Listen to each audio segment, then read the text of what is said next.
Assalamualaikum warahmatullahi wabarakatuh. Innal hamdalillah wa nasta'inuhu wa nastaghfiruhu wa na'udzu billahi min shururi anfusina wa min sayyiati a'malina. Wa may yudhlilhu fala hadiyalah wa may yudhlilhu fala hadiyalah. Asyhadu an la ilaha illallah wa asyhadu anna Muhammadan abduhu wa rasuluh. Amma ba'd. Halo teman-teman. Perkenalkan, nama saya Muhammad Asyam Rahman. Nomor induk mahasiswa 010525010009 dari program studi pendidikan bahasa Arab. Pada video kali ini saya akan menjelaskan tentang toharoh. Tenang saja, saya akan menjelaskan toharoh ini dengan pelan, santai, kayak kita lagi ngobrol saja. Oke teman-teman, sebelum kita lanjut ke pembahasan yang lebih dalam, kita akan membahas dulu apa yang dimaksud dengan toharoh. Oke, menurut saya teman-teman itu sudah paham apa yang dimaksud dengan toharoh. Tetapi saya akan menjelaskan sedikit kepada teman-teman. Kita mengulang bersama. Toharoh menurut bahasa yaitu kata dari bahasa Arab yang berbunyi tahuro yadhuru toharotun, yang artinya bersih, suci atau terbebas dari kotoran. Menurut istilah fikih, toharoh adalah menghilangkan hadas dan najis dengan cara yang sudah ditentukan oleh syariat. Nah, dari pembahasan itu teman-teman pernah berpikir tidak, kenapa ya kita itu wajib toharoh? Kenapa ya toharoh itu penting? Nah, saya izin menjawab secara jelas atau secara rinci ya. Toharoh itu bukan tambahan hal dalam Islam, tetapi syarat wajib untuk melaksanakan ibadah tertentu. Ibaratnya toharoh nih. Toharoh itu diibaratkan kunci untuk membuka pintu ibadah. Tanpa kunci itu kita tidak dapat membuka pintunya. Nah, ibaratnya toharoh itu seperti itu. Kalau kita tidak toharoh sebelum melaksanakan ibadah, kita tidak akan diterima ibadah kita. Walaupun ibadah kita itu udah khusyuk, tapi toharoh kita tidak benar atau tidak sesuai dalam syariat. Contohnya, kita ambil contoh ibadah dalam sholat. Sholat, kalau hudunya tidak benar, itu tidak akan diterima. Kenapa? Karena syarat sholat itu berhudu. Jadi kita harus tahu dulu berhudu dengan baik gimana, apa saja yang membatalkan hudu. Setelah kita tahu, baru kita melaksanakan sholat. Begitu teman-teman. Dalil toharoh dalam Al-Quran. Allah berfirman dalam surat Al-Baqarah ayat 222 yang berbunyi, Innallaha yuhibbut tawwabina wa yuhibbul mutatahhirin.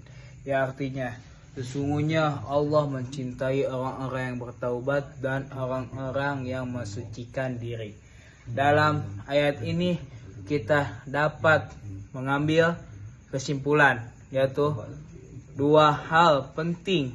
Yang pertama, Allah mencintai orang yang bersih secara batin atau bertaubat, dan yang kedua, Allah mencintai orang yang bersih secara fisik, yaitu mensucikan. Secara umum, taharoh itu terbagi menjadi dua. Taharoh dari hadas dan taharoh dari najis. Kita akan membahas satu persatu dari taharah tersebut. Baik, kita akan membahas yang terlebih dahulu taharah dari hadas. Apa sih hadas itu? Hadas itu adalah kondisi yang bikin kita gak bisa melakukan ibadah tertentu. Di dalam hadas juga terdiri menjadi dua, hadas kecil dan hadas besar. Hadas kecil disucikan dengan wudu dan hadas besar disucikan dengan mandi wajib. Apa sih contoh-contohnya? Saya akan mengasih contohnya. Hadas kecil contohnya seperti buang angin kentut. Nah, tidur pulas sama buang air kecil itu cukup dengan berwudu sudah hilang hadasnya. Apa sih hadas besar? Contoh hadas besar seperti junub, haid, dan nifas. Itu yang wajib mandi untuk menghilangkan hadasnya. Baik, kita lanjut kepada taharah yang kedua, yaitu taharah dari najis. Najis adalah atau najis itu lebih ke benda-benda yang kotor dan harus dibersihkan, seperti badan, pakaian, atau tempat sholat. Najis itu harus hilang warna dan rasanya supaya suci kembali. Rasulullah SAW bersabda, bersuci itu sebagian dari iman. Rawahu Muslim. Artinya, semakin kita menjaga kebersihan, semakin besar keimanan kita. Lanjut ke pembahasan selanjutnya, yaitu macam-macam najis. Tadi kan sudah kita bahas taharah dari najis. Nah, kita sekarang akan menjelaskan macam-macam najis. Supaya lebih paham, najis itu menjadi 3. Ada yang najis ringan, itu najis mukhaffafah, itu najis ringan. Dan najis sedang, itu najis mutawassithah, itu najis sedang. Dan najis berat itu mukhalladhah. Ya. Apa saja tadi itu? Yang pertama najis ringan, mukhaffafah. Yang kedua najis sedang, mutawassithah, dan najis besar mukhalladhah. Dari najis-najis berikut ada contoh-contohnya dong, pastinya ada. Nah, saya akan menyebutkan contohnya. Contoh dari najis ringan yaitu kencing bayi laki-laki yang belum makan apapun selain ASI. Cara membersihkannya cukup dipercikan air sampai merata. Jadi cuma di set sampai merata ke bagian yang terkena najis itu. Kita lanjut najis yang kedua, najis ringan, najis sedang mutawassithah. Ini yang paling banyak contohnya, yang paling banyak kita temuin, yaitu darah, nanah, air kencing, dan kotoran manusia maupun hewan. Cara membersihkannya gimana? Cara membersihkannya cukup disuci sampai hilang sifat najisnya. Nah, udah tahu kan sifat najis itu apa? Nah, itu dia. Yang ketiga yaitu najis berat atau mukhalladhah.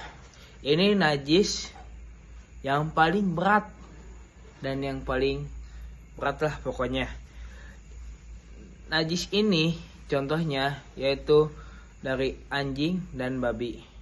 Cara mensucikannya yang paling ribet juga, ini termasuk najis yang paling ribet untuk mensucikannya.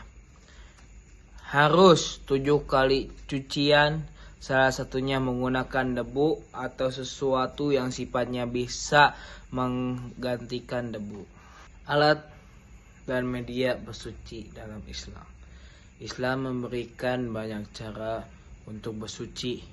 dan ini sangat fleksibel atau sangat mudah dan sangat bisa kita gunakan sehari-hari, yaitu ada air, debu, dan batu atau tisu. Di 3 alat ini kita sering mendapatkannya dan sering kita lihat, jadi fleksibel. Nah, kita bahas air. Yang paling utama sering kita pakai debu, dipakai untuk tayamum jika tidak ada air atau ada halangan memakai air. Jadi syarat memakai debu itu cuma untuk tayamum. Itu pun tayamum syaratnya kalau kondisi kita di sekitar kita, di kampung kita tidak ada air, atau kita dalam kondisi sakit yang tidak boleh mengenai anggota tubuh kita, tidak boleh mengenai air, itu bisa mencuci dengan debu. Yang ketiga, batu atau tisu digunakan saat istinja, yaitu membersihkan najis setelah buang air. Setelah buang air biasanya mau buang air besar atau air kecil, kalau kita tidak ada air, tidak mungkin kan kita memakai debu. Nah, di sini bisa kita memakai batu atau tisu. Mungkin karena perkembangan zaman sekarang yang memakai batu itu sudah jarang. Yang lebih sering itu memakai tisu. Dalilnya di semua yang tadi saya sebutkan, dalilnya ada di Quran surat Al-Maidah ayat 6 tentang wudu dan tayamum, yang menunjukkan bahwa Islam itu memudahkan. Kita lanjut. Tadi kan kita sudah membahas alat atau media untuk bersuci menurut Islam. Kita lanjut ke pembahasan cara bersuci dari hadas kecil, yaitu atau wudu. Kita akan membahas wudu. Wudu adalah ibadah yang punya aturan jelas, yang harus kita pahami juga aturan-aturannya itu, yaitu ada niat, membasuh wajah, membasuh tangan sampai sikut, dan mengusap sebagian kepala, membasuh kaki sampai mata kaki. Nah, kita mulai dari niat. Niat, apa sih niat wudu itu? Yaitu nawaitu wudu'a li rabbil adasi lillahi ta'ala. Nah, itu niat, ataupun bisa berniat di dalam hati. Nah, setelah melakukan niat, kita langsung membasuh wajah seperti ini. Cara membasuh wajah ketika wudu. Ini tangan kita mengambil air, namanya membasuh ya, kita mengambil air, kemudian begini. Nah, ini di belakang telinga ini masih termasuk wajah, jadi kita gini, set. Nah, itu ya. Tapi banyak pendapat yang lain, itu yang saya pahami dan saya jelaskan kepada kalian seperti itu. Dan yang ketiga yaitu membasuh tangan sampai siku. Nah, siku ini yang dinamakan siku. Bagaimana caranya? Kan tadi saya ucapkan ini caranya. Kita mengambil air, ini bayangkan air, kita ambil lalu kita beginikan tangan kita sampai, atau kita alirkan air sampai ke siku. Terus gini. Nah, sebanyak 3 kali. selama 3 kali. Dan membahas yang keempat itu mengusap sebagian kepala. Ingat ya, kepala bukan rambut. Kepala. Mengusap sebagian berarti bukan membasuh. Kalau membasuhkan berarti membasahi seluruh ini, atau kita guyur pakai air dengan caranya. Nah, kalau mengusap itu cukup seperti ini. Tangan kita begini, kita menampung air di tangan kita, lalu kita buang, putihkan dikit, lalu kita gini. Nah. Kepala sama telinga biasanya sebagian ulama bisa disatukan. Dan yang terakhir, selanjutnya yang kelima itu membasuh kaki sampai mata kaki. Ya. Membasuh kaki sampai mata kaki. Kita bayangkan ini kaki, atau ya begitulah, karena saya tidak bisa menunjukkan. Kayak kita bayangkan ini kaki kita, ini mata kakinya. Kita caranya gimana? Kita basuh ini kucuran air, kita basuh, kita sela-sela jarinya, jari kaki, lalu kita basuh hingga mata kaki. Yang terakhir tertib, mendahulukan yang harus didahulukan dan mengakhirkan yang harus diakhirkan. Yang telah saya sampaikan tadi itu sesuai dengan perintah Allah dalam Quran surat Al-Maidah ayat 6. Dan wudu itu punya keutamaan luar biasa. Rasulullah Shallallahu Alaihi Wasallam bersabda, barang siapa yang berwudu dan menyempurnakannya, maka kesalahan keluar bersama tetesan air. Masya Allah, tabarakallah. Manfaat dari berwudu itu sangat luar biasa. Itulah mengapa Islam itu agama sahih. Tuh, kita lanjut ke yang pembahasan kita selanjutnya, yaitu mandi wajib. Nah, pasti kalian sudah bisa mandi wajib dan sudah tahu mandi wajib. Di sini saya sedikit mengulang ya. Mungkin saya akan menyebutkan atau mesebutkan tata caranya. Mandi wajib itu dilakukan setelah junub, haid, nipas, atau ya junub, haid, nipas. Cara mandi wajib itu simple. Niat, terus hilangkan najisnya. Dihilangkan najisnya, lalu basahi seluruh tubuh tanpa ada bagian yang tertinggal. Dalil ada dalam yang mandi wajib yang tadi saya sebutkan itu. Dalilnya mungkin karena saya pembahasannya kurang jelas, maka Anda semuanya bisa mencari dalilnya. Ada di dalam Quran surat An-Nisa ayat 43 dan Quran surat Al-Maidah ayat 6. Begitu kawan-kawan. Jika pembahasan saya kurang atau tidak bisa dipengerti, maka kalian bisa membaca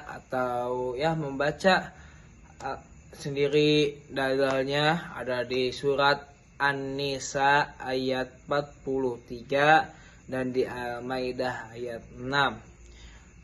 Saya akan melanjutkan kepada pembahasan berikutnya, yaitu tentang tayamum. Tayamum ini adalah fasilitas kemudahan dari Allah. Fasilitas kemudahan Islam itu luar biasa. Jika tidak ada air jika tidak ada air maka kita tidak bisa berwudu. Nah, kita bisa menggantikannya dengan debu dengan cara tayamum.